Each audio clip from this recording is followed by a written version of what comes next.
Hey guys, welcome back to another episode of the Mind Muscle Connection podcast. Today I have a topic that I want to dive into. So let's dive into that. So I want to talk to you guys about body recomp and basically the two types of body recomp. So I think the first thing I want to go over here is I often hear, I think I'm too advanced for a recomp, right? People hear body recomp, and I'm going to go over a definition for you here in a minute. But again, anybody who is familiar with that, it's people think, oh, hey, that's only for somebody who's like brand new to training. And that can't be, that thought cannot be further from the truth there. Right. Most people, probably 99% of people, have more runway than they think to have a body recomp. Okay. Real quick, what is a body recomp? So it's essentially drop in body fat and gain in muscle. Okay. So typically this is going to be like decreased body fat percentage. So this means your physique improves even if the scale doesn't always reflect it. Right. So we're not just worried about scale weight. We're focused on, hey, what is that?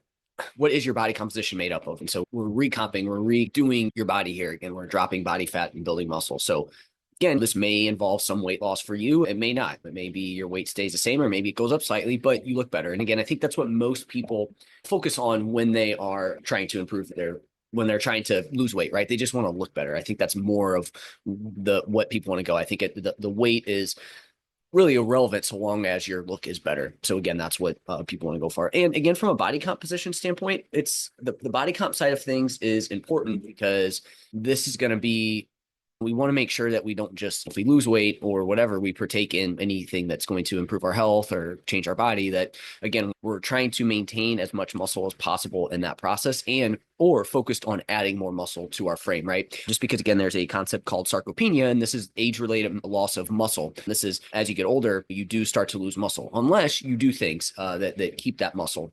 Even if we are perfect as we get into our 60s, 70s, around there, we are going to probably lose some muscle, but we can again really slow that process down by making sure we weight train and do all the things that we talk about here. So plus muscle is just super important. It can help with insulin sensitivity. It is something that is going to allow you to increase your energy expenditure slightly. Plus, there's many other benefits, right? You're going to look better, and obviously having muscle is going to help keep your bones and everything strong as well too. Because obviously, in order to build muscle, we need to do things like resistance training, which are going to help bone there, and you're just going to be more confident as well too. Again, super important that we maintain muscle, and I think really and build it. And really, at the end of the day, we have more of a problem of, yes, weight is an issue, but it's that combination of high body weights and low levels of muscle mass that are the issue, right? So again, this is just an intro to why I think it's important to focus on a recomp and making sure that we're focused on what this weight is made up of versus just, hey, I just want to drop weight. Again,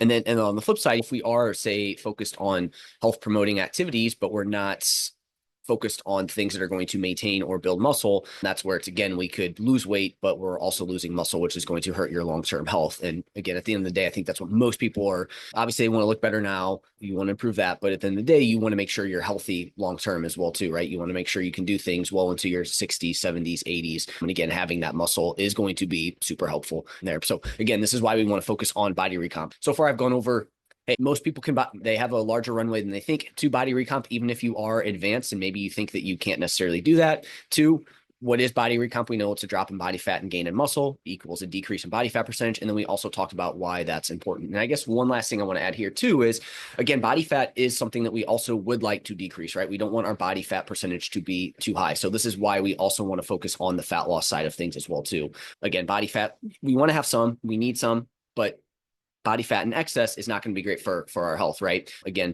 it's not going to be great for your bones and your joints, right? It's just from a metabolic standpoint, again, it's highly inflammatory, right? So again, we want to make sure that we focus on that decrease in the body fat as well too, right? So that's why we have that combination there of those two things.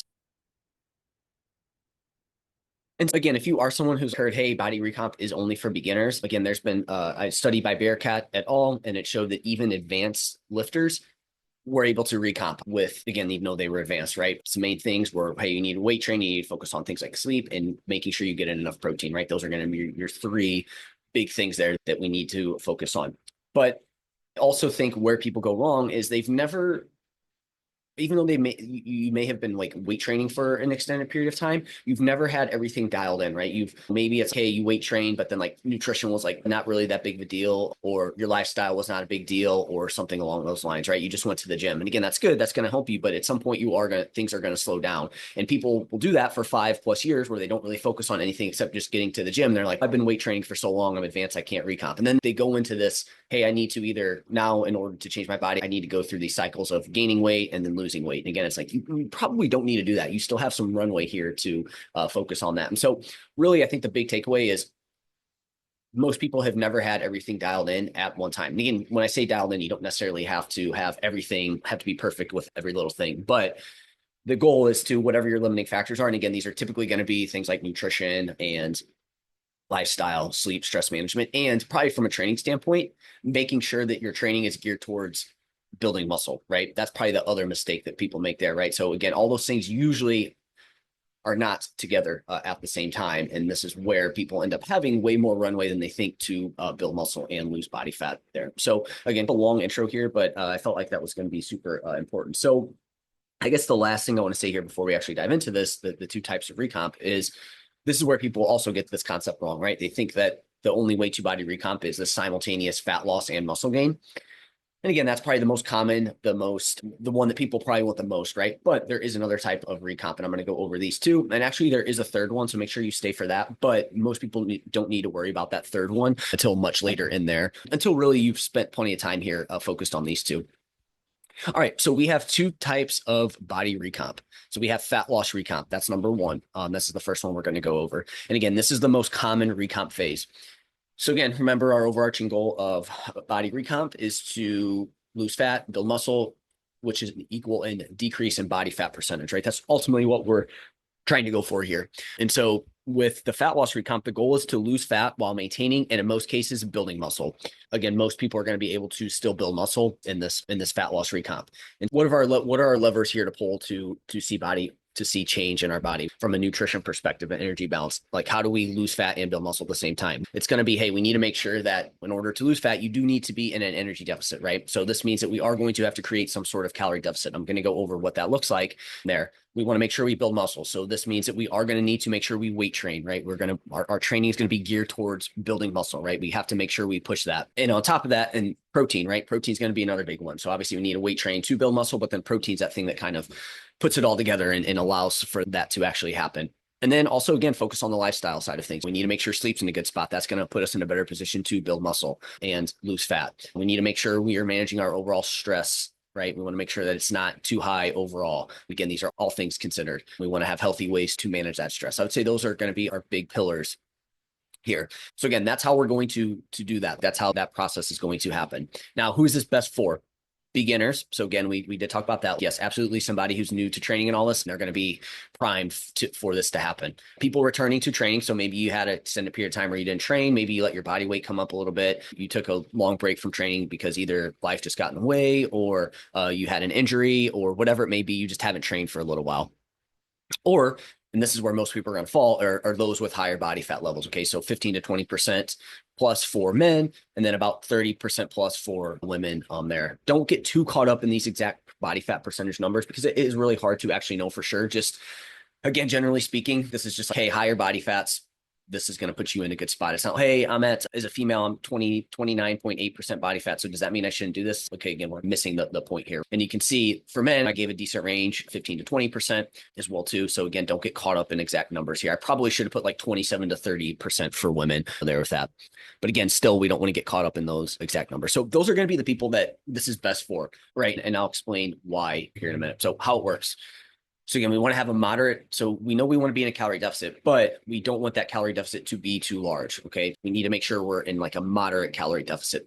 Why? This is going to allow you to lose body fat, but you're also going to put yourself in a position to continue to build muscle, okay? Especially since we're at higher body fat percentages here. So what we want to do is we want to aim for about 0.25 to 0.75% of weight loss per week here on this. So whatever that deficit is, it's hard for me to get an exact number because again, when it comes to tracking calories, there's so many potential variables and errors that go into it that I don't like to give exact calorie numbers. And instead, I like to go off of where your weight is trending at over time. So let's say you're 180 pounds. times 0.05% body weight per week, that's 0.4, all the way up to say 1.4 pounds lost per week there essentially is what we're looking at for that. Okay. And again, this is going to allow you to lose body fat, but also not be in too large of a deficit to where you're going to lose muscle. And again, we can even build, like we can still build muscle because of the fact that, hey, if you have higher body fat levels, like we have that extra energy reserve on our body. So we don't necessarily need to worry about being in a surplus to build muscle here in this process. Again, obviously, if we really want to maximize muscle growth at some time, we do want to probably get to at least your maintenance calories. We'll talk about that here. Don't want to get too far ahead of ourselves. But in this scenario, if you want to do both, these are scenarios where you can do it. And this is how we want to get there. So again, we want to have that moderate calorie deficit. What does that look like? Again, it's just seeing your body weight trend down like that over time. And if that's not happening, somewhere along the lines, you're either consuming too many calories, or maybe you need to get that activity up, right? There's multiple levers that we can pull here. So then from there, it's okay, what are the strategies that we can have in place to get you to get into that calorie deficit? Is it the meal timing? Can you do like some form of intermittent fasting? That could potentially work. Is it tracking calories? That's where most people end up falling. But again, that's not for everybody. Is it cutting out certain foods, right? So there's certain things that we can do here. There's different variables that we can have to get you into that calorie deficit. Next thing we want is high protein diet to preserve and build muscle. Like we talked about, that's important for building muscle. But as we get into a deficit, when we see our weight trend down, that protein becomes even more important, right? Because that's going to tell our body to really build muscle while we're dropping weight. And again, if you want to maintain, you definitely need to do that. And obviously, the leaner you get, the more important it is. But either way, that high protein diet is going to tell our body to, especially if we have this moderate calorie deficit, we lift weights, it's going to tell our body to maintain, but in certain scenarios, build muscle as well too, right? So we want to make sure we get a high protein diet. I would say around 1 gram per pound of body weight. If you are overweight, you could do like your ideal body weight there. So if say you're 200, you want to be 170, maybe you go off of 170. Again, I don't think there's a downside to getting to 1 gram per pound of body weight. Once we start getting in, say, the 200s, 300s, it's okay. That's a lot of protein to get in. But again, if you're 300 pounds, it's okay. You probably, again, you just got to find ways to get weight off. And yes, we want to try to maintain muscle, but again, that would be a little bit lower on the priority list if you're that overweight, obese there. Anyways, we want to lift weights to build muscle plus daily movement and cardio, right? Again, study after study shows that like a combination of both, best for adherence and just overall health and body composition markers, right? So again, we want to make sure we want to build muscle. We want to weight train in a way that's going to build muscle. Our programming needs to be specific to that. And we want to have some sort of daily movement. So again, probably anywhere from 7,000 to 8,000 steps per day, maybe more, depends on what you want to do there. And then we probably want to do at least a couple of days of cardio to really maximize metabolic flexibility, energy expenditure, and overall health there.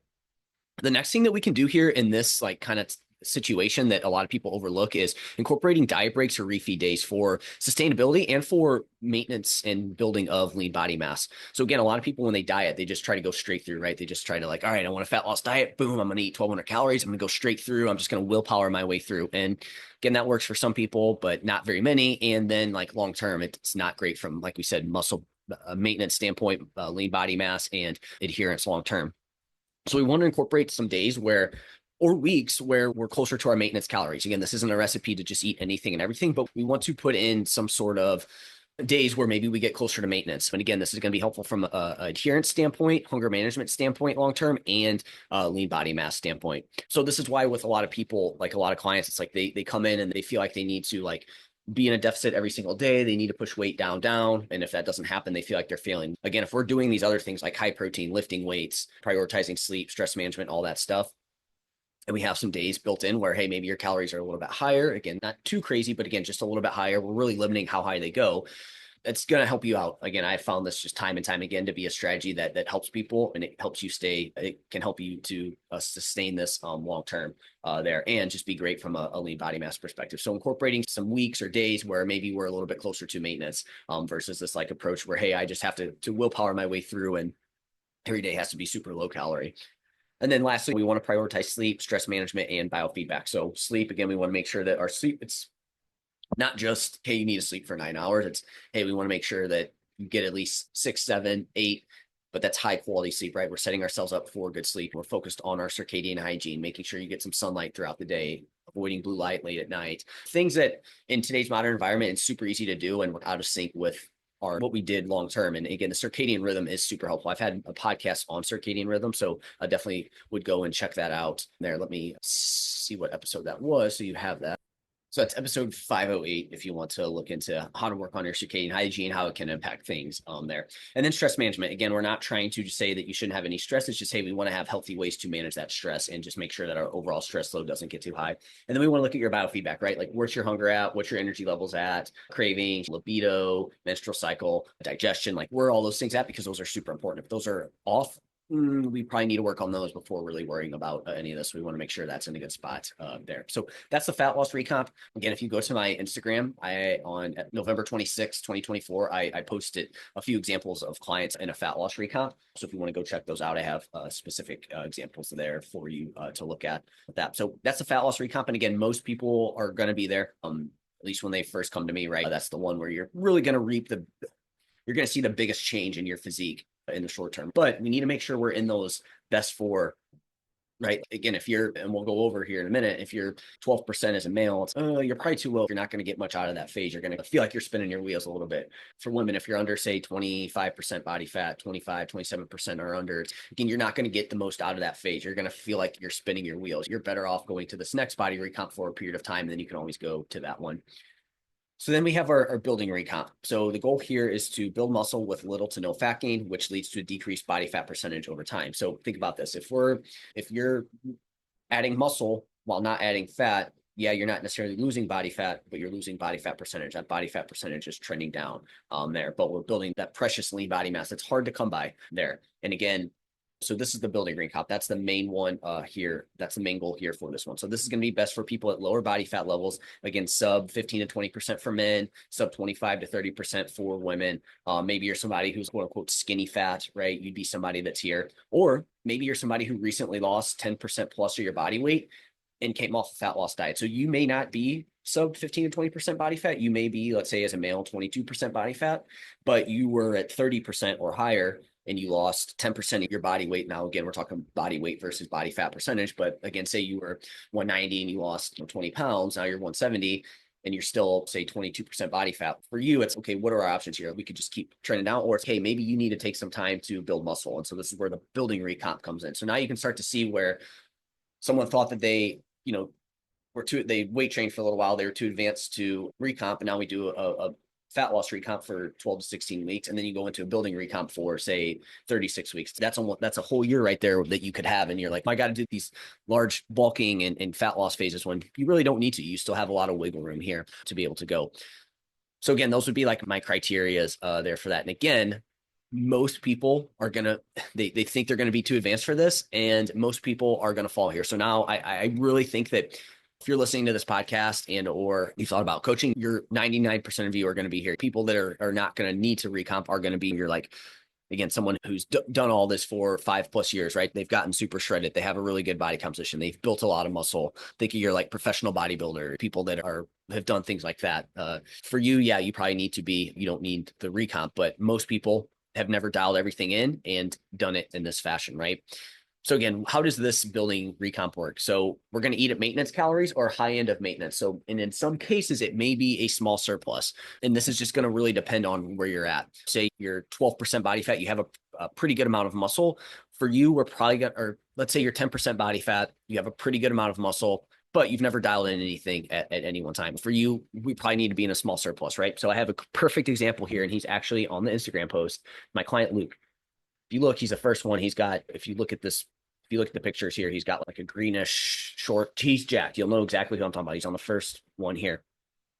You look at him, he's got good amount of muscle. But then you look at his picture, and since we've been working together, he's gained a little bit of weight, but he looks like literally just as lean with more muscle. He just looks fuller overall. And so for him, he needed to be in a small surplus. And the biggest thing for him, what was his issues were that he just didn't have everything dialed in at one time, right? Like he was weight training, but he was like in and out on doing a powerlifting competition. He did very strength focused type stuff. He wasn't focused on his nutrition. His lifestyle wasn't like super dialed in. And so for him, he again, you would look at him and be like, oh, he can't recomp. But for him, he was able to dial all these things in, and we were able to put him in a small surplus, and he was really able to reap the rewards of this, right? Because we got super dialed in on what he was doing there. So that's a prime example right there where someone that might need to be in a small surplus. But most people here are going to end up being like at their maintenance or high end of maintenance calories. Again, I say this because too many people think, oh, hey, I need to build muscle, therefore I need to gain a bunch of weight. And then they end up gaining more body fat and with a little bit amount of muscle. So for here, our goal is to get you at maintenance calories or the high end of maintenance, right? So again, this is somebody who is 10% or who just lost 10% plus more of their body weight, but they're still, let's say, in the 20s body fat percentage. It's, hey, let's put you in maintenance. We don't need to gain weight. Let's put you at maintenance. You still have enough body fat on your body to where you don't need to be in a surplus. We're just going to go backwards if now we try to push weight gain up. So again, we're going to put you at maintenance or high end of maintenance here. But then again, somebody who is, for women, sub 25 to 30% or quote unquote skinny fat, again, getting to those maintenance calories, stop trying to like fat loss diet. It's going to be super helpful for you. Again, what does that look like? I'm not going to give you an exact calorie number because, like I said, so many errors with it. So for maintenance calories or the high end of maintenance, we're looking at a range of your weight. So let's say you're 165. That range is going to be 163 to say 167. And we're going to look at the average for the week. And then we just over time, we just want to make sure it's not trending in any one direction. Or if it is, say, trending up, we just know that we want it to be very slow there over time, right?